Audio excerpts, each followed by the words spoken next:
Bismillahirrahmanirrahim. Today our topic of interest is human digestive system. Nanba the digestive system पे बारे के टॉपिक को इंशाल्लाह ताला. हाँ the human digestive system सा तो वही human यानी इंसान digestive the हाजमे सिस्टम निज़ाम यानी द इंसानानो द हाजमे निज़ाम तमंगा सवायो ह्यूमन डाइजेस्टिव सिस्टम यानी इंसानन چې کله خوراک خوري نو دا خوراک په جسم کې څنګه هضمېږي د دې لپاره چې د کم سیستم ضرورت ته هغې ته موږ وایو هیومن ډایجسټیو سیستم. ښه اول په سر خو به زه دا مثال ویم چې که چېرته کې د موږ یو ګاډي ته تیل ور واچو نو هغه ګاډی د هغه تیلو نه انرژي څنګه اخلي د هغې دپاره یو پروسس کېږي هغې ته موږ وایو کمبسچن پروسس. نو په کمبسچن پروسس باندې هغه تیل وسوځي او څه شیزونه ته جدا شي د لوګي په شکل کې او د وغیره د نور شیزونو په شکل کې پارټیکلز ته جوړ شي او څه انرژي جوړ شي حرارت جوړ شي یعنی او په هغه هیټ باندې هغه ګاډی چلیږي. که چېرته کې کمبسچن پروسس نه کېدی نو بیا به ګاډی نه چلیدو. نو د دې خبرې مطلب دا شو چې د ګاډي دپاره د پېټرول ضرورت دی یا د نورو تیلو ضرورت دی او ورسره د دې تیلو نه د انرژۍ اخیستو دپاره د یو سیسټم هم ضرورت دی. دغه شانتي د انسانانو جسم هم یو د انجن په شانتي مثال لري. هغه هم څنګه چې د ګاډي د بغیر د پېټرول او د تیلو نه کار نه کیږي دغه شانتي د انسانانو هم بغیر د خوراک نه کار نه کیږي. خو یوازې خوراک نو د دې خوراک سره داسې یو سیسټم هم پکار دی چې د دې خوراک نه انرژي واغسته شي او په هغه انرژي باندې انسان رواني او کار پې کوي. انرژي څه ته وایي د ایبیلیټي اف د باډي ټو ډو ورک از کالډ انرژي. په یو باډي کې هغه صلاحیت چې په هغې باندې دا باډي کار کوي د کار کولو صلاحیت هغې ته موږ وایو انرژي. د دې انرژي د اخیستو دپاره په انسانانو کې سیسټم دی هغې ته موږ وایو هیومن ډایجسټیو سیسټم. ښه ډایجیشن اول څه ته وایي اول به موږ دا وایو چې ډایجیشن څه ته وایي. ډایجیشن process by which large insoluble food particles are converted into small soluble molecules so that to be absorbed easily. هغه پروسس چې په هغې باندې د لارج insoluble food particles دا غټ پارټیکلز چې کومې خوراک چې موږ خورو یعنې موږ خوراک خورو لکه ډوډۍ موږ خورو په رسکن ډوډۍ موږ وخورو نو دا لارج انسالوبل فوډ پارټیکل شو یعنی دا په دې ټیم کې په اوبو کې سالوبل نه دی. ها دا آر کنورټډ دا بدلیږي انټو سمال سالوبل مالیکیولز وړو او سالوبل مالیکیولز ته سو دیټ ټو بی ابزاربډ ایزیلی د دې دپاره چې دا اسانه باندې ابزارب شي دې ته موږ وایو ډایجیشن. ها په دې کې یو څو خبرې دي. یو دی لارج انسالوبل فوډ پارټیکلز دویم دی small soluble food molecules او دریم دی to be absorbed easily چې په اسانه باندې ابزارب شي. دا درې خبرې تاسو زده کوئ په هر یو پوینټ په هر یو ټاپک کې په هر یو ډیفینیشن کې یو څو خبرې یادولو لپاره لازمي to be absorbed easily. ها او دا به هم یاد ساتئ چې همیشه چې یو ټاپک تاسو ته راځي که هغه د ډیزیز سره ریلیټډ ټاپک یا د هر سبجیکټ یو ټاپک پای کې یو څو خبرې داسې چې هغه د یادولو قابل وي هغه خلک یاد کړي نور چې بیا خلک ایکسپلین کوي نو ذهن ته راځي. دا ستاسو په ټیچینګ کې هم پکار راتلی شي په وایوا کې او په ایګزام کې په به دې شیزونو کې هم پکار راتلی شي. یو څو خبرې پکې پوینټ آوټ کوئ او هغه ذهن ته غورځوئ. انسالوبل فوډ پارټیکل دا چې په اوبو کې نه حل کېږي اول لکه ډوډۍ نړۍ ته په اوبو کې ور واچوئ نو هغه پکې نه حل کېږي یعنی هغه انرژي ته نه اخیستی کېږي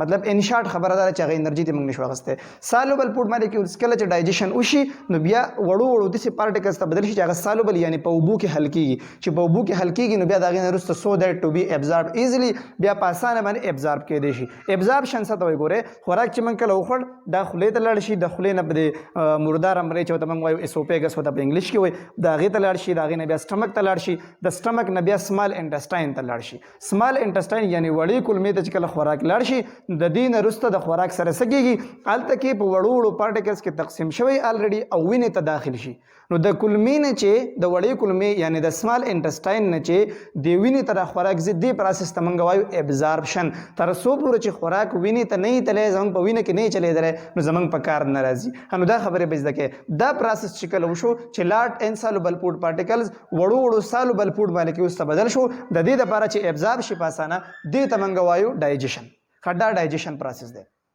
ها اوس به دا خبره یاد ساتي دا به ولیکو د ډایجیشن نه لاندې لایک کمبسچن ډایجیشن داسې یو پروسس دی لکه کمبسچن او دا ما مخکې ایکسپلین کو چې په ګاډي کې تیل موږ ور واچو نو هغه تیل ولګي او هغه هیټ ته بدل شي او په هغه هیټ باندې ګاډی ځي دغه شانتي په انسان کې خوراک ورچول کېږي انسان خوراک خوري او هغه خوراک بیا انرژي ته بدلول کېږي او هغه انرژي چې دا هغه موږ استعمالو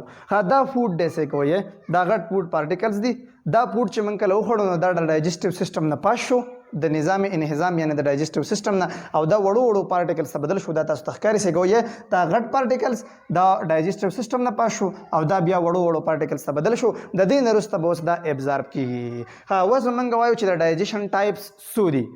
ډایجیشن ټو مین ټایپس دي غټ غټ ټایپس چې کوم دي میکانیکل ډایجیشن او کیمیکل ډایجیشن دا د 9th of the FSC په دوانو بوکونو کې دغه شانتي شته میکانیکل ډایجیشن څه ته وایي ګوره میکانیکل موږ ته پته لګي دا بچرته کې د زور سره تعلق ساتي د معده کولو سره د شخون والو سره به تعلق ساتي دغه قسمه ډایجیشن چې واړه غټ پارټیکل پکې وړو پارټیکلز ته بدلیږي خو د میکانیکل ټیرینګ د وجنه یا چرته کې د ماتېدو د وجنه د معده کولو د وجنه د شخون د وجنه کېږي دې ته موږ وایو میکانیکل ډایجیشن میکانیکل ډایجیشن کې مثال ګرینډینګ دی یعنی معده کول ماسټیکیشن دی یعنی شخون وهل او دغه شانتي میکسینګ دی چې کله مختلف شیزونه په معده کې د یو بل سره میکس کیږي نو دا ټول پکې راځي ګرینډینګ ماسټیکیشن او میکسینګ دا ټول په میکانیکل ډایجیشن کې راځي دغه شانتي بیا کیمیکل ډایجیشن دی کیمیکل ډایجیشن دی بای انزایمز لایک پیپسین کیمیکل ډایجیشن هغه دی چې هغه د کیمیکل په ذریعہ باندې کیږي کیمیکل څوک دي کیمیکل انزایمز دي هارمونز دي نور کیمیکلز په باډي کې چې د هغې په ذریعہ باندې ډایجیشن کیږي نو کم ډایجیشن چې د کیمیکلو په ذریعہ کیږي یعنی په سټمک کې آسان مثال په سټمک کې یو انزایم د هغې ته موږ وایو پیپسین پیپسین په پروټینز باندې کار کوي دا به موږ په ډیټیل باندې وایو کله چې پروټین سټمک ته لاړ شي نو دا پیپسین راولګي او دا پیپسینوجین لاول دا پروټوټایپ دی دا هغه پرو انزایم دی بیا دا پیپسین ته کنورټ شي د سیل په موجودګۍ کې او د خوراک په موجودګۍ کې چې کله ورته قایم لاړ شي بولس لاړ شي نو دا په دغه ټیم کې دا پیپسین راولګي او پروټین پیپټایډز ته یعنی امینو ایسډز ته بدل کی چې امینو ایسډ ته بدل کی نو دس ټایپ اف ډایجیشن از کالډ کیمیکل ډایجیشن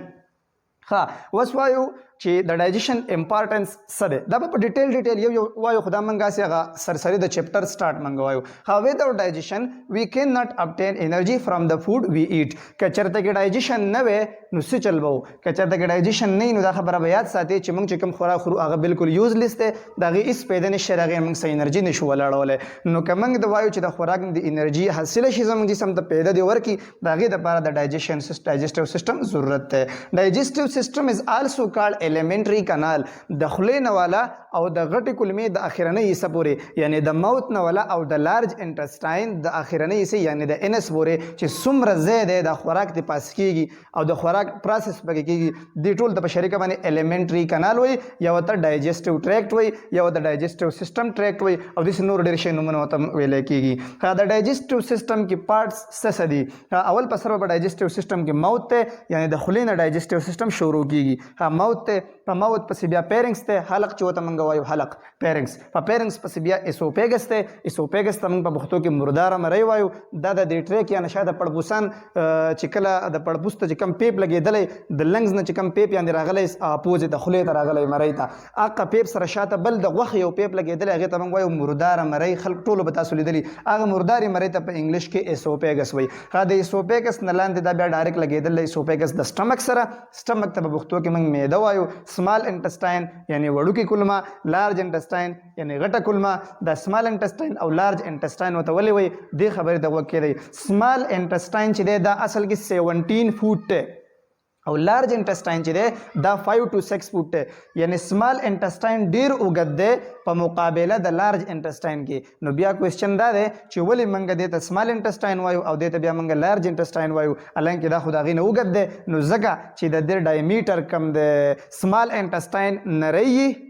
او لارج انټسټاین غټي نو د دې غټوالي د دې ډایمیټر د وجې نه یعنی د پلنوالي د آیرتوالي د وجې نه ورته موږ لارج انټسټاین وایو او دې ته د تنګوالي د وجې نه سمال انټسټاین ویلی کېږي دا ټول پارټس دي د دې پارټس نه علاوه دا هغه پارټس دي چې د دې سره هغه خوراک ډایرکټلی په ټچ کې پاتې کېږي یعنی خوراک موږ خورو نو د خولې نه پاس کېږي په ټچ کېږي د خولې سره د مردارې مرۍ سره ټچ کېږي د معدې سره ټچ کېږي د وړې کلمې او د غټې کلمې سره ټچ کېږي د دې نه علاوه داسې پارټس دی د ډایجسټیو سیسټم چې په هغه د هغې سره خوراک ډایرکټلی نه اټچ کېږي یعنی ډایرکټلی ورسره نه ټچ کېږي خو هغه هم په ډایجیشن کې مدد کوي هغه څوک دي یعنی پینکریاس